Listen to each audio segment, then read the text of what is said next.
Beberapa tahun belakangan ini, banyak sekali kasus-kasus perceraian bermula dari masalah ekonomi dan ketidakcocokan.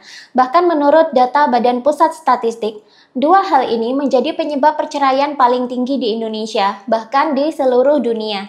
Jika membicarakan masalah ekonomi, tentu sumber masalahnya adalah karena laki-laki kurang memberikan nafkah kepada perempuan dan anak-anak. Dan ini ketika ditelusuri dalam hipnoterapi, ternyata sudah menjadi pola yang juga terjadi pada leluhur-leluhur mereka. Sehingga ini menjadi pola karma leluhur yang terus berulang-ulang di keturunan. Yang laki-laki menjadi lemah dan feminin, yang perempuan menjadi kuat dan maskulin. Belakangan ditemukan rumor bahwa laki-laki cenderung mengalami penurunan kadar hormon testosteron selama beberapa dekade belakangan ini. Sehingga ini mengurangi faktor maskulinitas mereka dan membuat mereka kekurangan daya dalam bekerja, sehingga tidak mampu lagi menafkahi keluarga. Yang lebih mengejutkan, ternyata ini diperparah dengan sistem kapitalisme elit global yang banyak meraih keuntungan dari fenomena munculnya laki-laki feminin dan perempuan maskulin seperti ini. Benarkah kadar testosteron pria telah menurun beberapa tahun terakhir? Benarkah kita, terutama Indonesia, memang sedang dilemahkan oleh sistem elit global yang meraih keuntungan dari bisnis-bisnis pengendalian gender mereka? Apakah ini yang membuat persentase laki-laki feminin di Indonesia semakin meningkat dan menjadi akar dari banyaknya masalah hubungan termasuk karma? Jika kalian punya panggilan hati untuk memutus siklus karma ini dan ingin bersama-sama mewujudkan Indonesia emas di 2045, simak video ini sampai tuntas. Sejak zaman kuno, leluhur kita sudah mengenal konsep maskulin dan feminin sebagai dualitas dasar di alam semesta. Ini adalah yin-yang yang tidak hanya ada di semesta, tapi juga ada di diri kita. Saat kita mengalami kebangkitan spiritual dan sedang menyelesaikan hutang-hutang karma kita, akan ada waktunya kita berhadapan dengan menyembuhkan kembali sisi maskulin dan feminin di dalam diri kita. Tujuannya tidak hanya untuk menyelesaikan hutang karma, memutus karma leluhur, dan kembali menjadi diri yang sehat, mental, dan jiwa. Tapi sebenarnya untuk melampaui feminin dan maskulin itu sendiri dan menjadi seorang divine feminin dan divine maskulin. Ini adalah sebutan bagi perempuan dan laki-laki yang sudah tercerahkan dan memiliki kecerdasan spiritual yang tinggi. Selengkapnya akan kita bahas di online kelas akhir bulan ini dengan tema Divine Feminine dan Divine Masculine. Kalian juga bakalan dapat 3 kali hipnoterapi untuk menyembuhkan sisi maskulin dan feminin yang terluka, sehingga bisa melampaui dualitas dan meningkatkan level kesadaran. Sayangnya online kelas dengan tema serupa belum tentu bakalan saya buka lagi. Makanya mumpung ada, yuk ikutan sekarang. Baca deskripsi video untuk mendaftarkan diri kalian sekarang.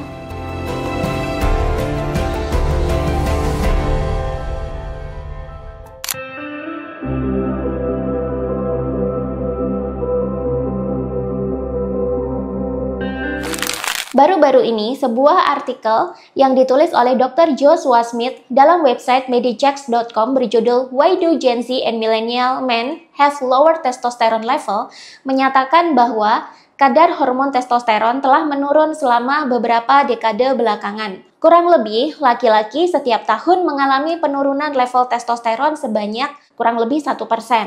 Itu artinya kakek kalian yang masih berusia 20 atau 30-an tahun di tahun 1950-an memiliki kadar testosteron yang jauh lebih banyak dibandingkan dengan laki-laki usia 20 atau 30 tahunan di zaman sekarang. Testosteron sendiri adalah hormon yang paling banyak diproduksi oleh laki-laki, di mana hormon ini tidak hanya berfungsi dalam membentuk perbedaan fisik antara laki-laki dengan perempuan, seperti pertumbuhan rambut tubuh, pembentukan otot yang lebih kekar pada laki-laki, pertumbuhan jakun, dan pembentukan suara yang lebih tebal untuk laki-laki. Ini juga berfungsi dalam pembentukan sifat-sifat maskulin yang seharusnya menjadi sifat utama laki-laki, yakni berkaitan dengan agresivitas atau kemampuan untuk menguasai dan memulai duluan, leadership, kemandirian, keberanian, gaya berkencan yang berinisiatif duluan, hingga kemampuan untuk melindungi dan menyediakan atau provide. Seharusnya laki-laki memproduksi testosteron 7-8 kali lebih banyak dibandingkan dengan perempuan. Inilah kenapa laki-laki itu cenderung maskulin. Di zaman dulu, agresivitas, kemandirian, dan kemampuan melindungi serta memprovide itu digambarkan dengan kemampuan laki-laki untuk berperang dan melindungi koloninya. Ini juga menyangkut kemampuan laki-laki dalam berperang mencari makanan bagi anak dan istrinya di rumah. Di zaman sekarang, medan perang laki-laki sudah berubah. Bukan lagi perang di alam bebas atau di battlefield melawan tentara musuh. Tapi perang para laki-laki adalah melawan kapitalisme dan juga serangan teknologi. Bagaimana selengkapnya? Kita akan lanjut ke bab 2.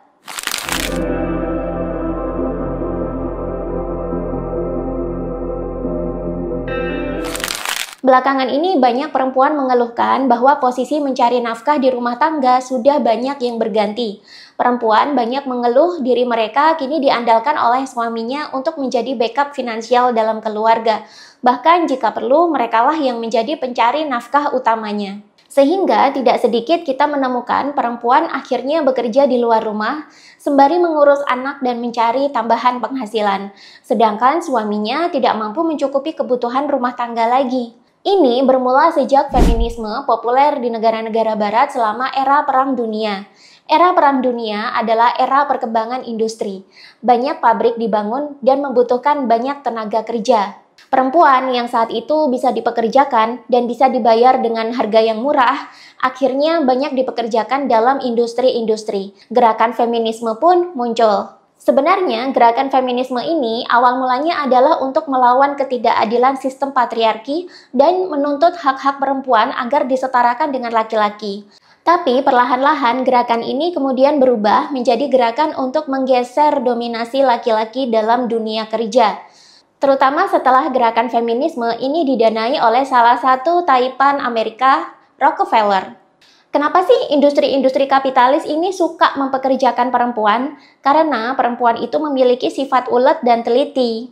Mereka juga cenderung mudah diarahkan dan diatur dalam peraturan perusahaan. Plus, perempuan tidak punya ego yang tinggi seperti laki-laki. Sehingga jika dipekerjakan, mereka akan memberikan banyak keuntungan bagi perusahaan. Di sisi lain, mereka juga bisa dibayar lebih murah daripada laki-laki. Makanya sekarang perempuan jadi lebih produktif di luar rumah. Dan pria banyak menanggung kekalahan dari segi nafkah dan finansial.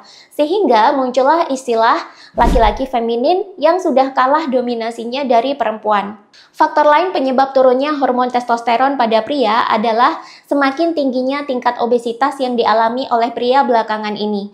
Konsumsi gula dan bahan-bahan tinggi kalori lainnya membuat laki-laki cenderung mudah gemuk dan malas bergerak, sehingga laki-laki jadi cenderung pemalas, manja, dan menggantungkan diri. Kemudian mereka menjadi laki-laki yang lemah.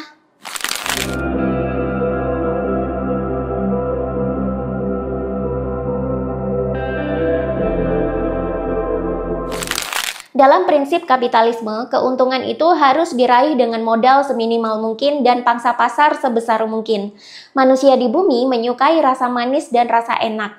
Itulah kenapa industri makanan berbasis gula atau glukosa itu meledak dan memberikan banyak sekali keuntungan yang berlimpah. Sekarang ini, hampir semua makanan serba diproses, sehingga menambah unsur kalori di dalamnya dan ini membuat makanan banyak mengandung glukosa. Mau itu fast food, ultra processed food, minuman-minuman manis, kue-kue aneka bentuk, semuanya menguntungkan satu industri yang sama, yakni industri gula yang diproduksi oleh para kapitalis. Ketika orang terlalu banyak makan gula atau glukosa, maka ia akan kelebihan kalori. Mereka akan malas bergerak dan pada laki-laki ini membuat mereka jadi gampang gemuk dan kadar testosteronnya menurun. Jadilah mereka itu pria-pria yang lemah. Coba amati, pria yang maskulin biasanya mereka itu suka bergerak, entah itu beraktivitas, olahraga, bekerja di lapangan, eksplorasi, dan masih banyak lagi. Faktor lain penyebab hormon testosteron menurun adalah turunnya jumlah perokok. Memang sih ini bakalan terdengar kontroversi. Tapi menurut Dr. Thomas Trevisan dalam studinya dari data yang diambil dari Massachusetts Male Aging Study membuktikan, justru pada generasi laki-laki yang tidak merokok, hormon testosteron mereka cenderung mengalami penurunan. Di sisi lain, studi mengatakan bahwa orang-orang di tahun 1970-an di negara-negara barat itu justru sebagian besarnya adalah perokok. Malah mereka memiliki kadar testosteron yang lebih tinggi dibandingkan dengan sekarang ini. Istilahnya mereka itu lebih maskulin. Di saat yang sama, Beberapa dekade terakhir, muncul perang global melawan industri rokok yang banyak digagas oleh industri farmasi. Industri farmasi banyak menawarkan obat-obat anti rokok yang diklaim bisa menghentikan kebiasaan merokok, seperti permen karet nikotin, koyonicoderm dan nikotrol, obat hisap, dan masih banyak lagi. Industri farmasi adalah industri yang sangat besar dan cenderung menyasar ke segala hal. Selain menawarkan obat penurun kadar gula, mereka juga menawarkan obat untuk menghentikan kebiasaan merokok. Tentu saja ini diawali dengan meluncurkan kampanye bahwa merokok itu berbahaya. Padahal, kandungan nikotin dalam rokok menurut sebuah studi justru meningkatkan testosteron pada laki-laki.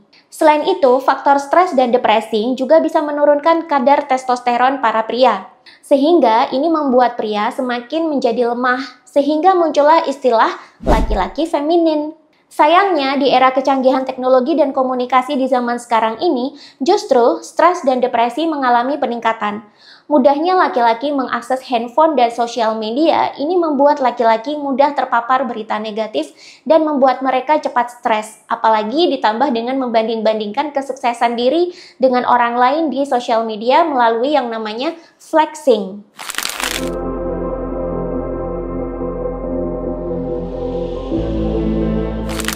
Apa sih dampak dari munculnya laki-laki feminin ini? Karena laki-laki feminin muncul, maka akan muncul juga perempuan-perempuan maskulin yang sibuk melindungi diri mereka sendiri dari rasa tidak aman. Laki-laki feminin akan menciptakan perempuan maskulin. Laki-laki lemah akan membuat perempuan di sekitarnya merasa tidak aman dan tidak nyaman. Sebab laki-laki lemah akan kehilangan banyak sekali sumber daya untuk bisa provide dan melindungi orang-orang yang ada di sekitarnya, terutama istri dan anak-anaknya. Ketika perempuan menjadi maskulin, otomatis mereka akan bekerja keras untuk memenuhi kebutuhan mereka sendiri. Dan ketika mereka punya anak lalu menikahi laki-laki lemah, perempuan secara bawah sadar akan berusaha untuk mencari nafkah demi anak-anaknya juga. Sehingga di sini ia mengambil alih peran maskulin dalam hubungan. Perempuan juga jadi kasar, tegas, dan suka mengatur. Kelembutannya hilang, manjanya hilang, cerianya hilang. Semuanya berganti dengan ketegasan, suara keras, sikap kasar, dan juga suka mendominasi apapun.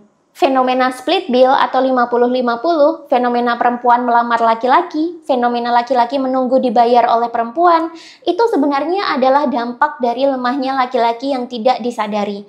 Mereka telah dilemahkan oleh sistem selama beberapa dekade. Yang untung siapa? Tentu saja para kapitalis global alias elit global yang menguasai industri farmasi, industri gula, dan industri-industri lainnya. Dengan semakin maskulinnya perempuan, mereka bisa mendapatkan pekerja murah untuk industri-industri mereka. Bahkan suatu saat, industri berat dan pekerjaan laki-laki pun bisa saja dikerjakan oleh perempuan dengan harga yang murah. Kapitalisme untung banyak, tapi masyarakat kebanyakan jadi menderita. Karena semua kodratnya sudah terbalik. Perempuan yang seharusnya feminin terpaksa menjadi maskulin, demikian juga sebaliknya. Dampaknya dalam rumah tangga apa? Pasangan akan berantem terus. Rumah tangga akan cekcok melulu. Suami akhirnya merasa tidak dihargai dan istri akhirnya merasa dieksploitasi. Akhirnya suami akan berteriak istrinya itu sombong dan tidak mau diatur. Pihak istri juga teriak suaminya pemalas dan bahkan ada yang dibilang mau kondo segala. Mereka berdua akhirnya trauma dan sama-sama bilang laki-laki atau perempuan semuanya sama saja. Anak melihat orang tuanya sebagai contoh di alam bawah sadarnya. Mereka juga trauma dan merekam trauma itu dalam pikiran. Tapi lucunya, trauma ini di masa depan justru membuat mereka memilih pasangan yang serupa dengan orang tuanya. Inilah yang disebut dengan terjebak dengan karma berulang-ulang. Dan ini berpotensi bakalan terulang kembali, kecuali ada yang mau menghentikan dan memutus polanya.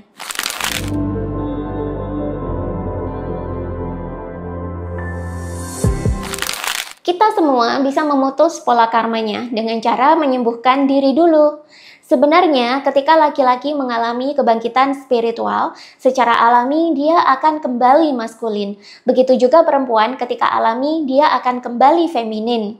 Ketika kalian sudah kembali maskulin dan feminin sesuai kodrat masing-masing, di sini kalian justru bisa melampaui dualitas yang berupa polar feminin dan maskulin itu sendiri. Ketika kalian sudah melampaui feminin dan maskulin, sebenarnya kalian bakalan lebih mudah untuk tercerahkan. Di zaman bumi baru nanti, di era kejayaan Nusantara kelak, laki-laki dengan kesadaran spiritual tinggi akan menikah dengan perempuan yang punya kesadaran spiritual yang tinggi juga.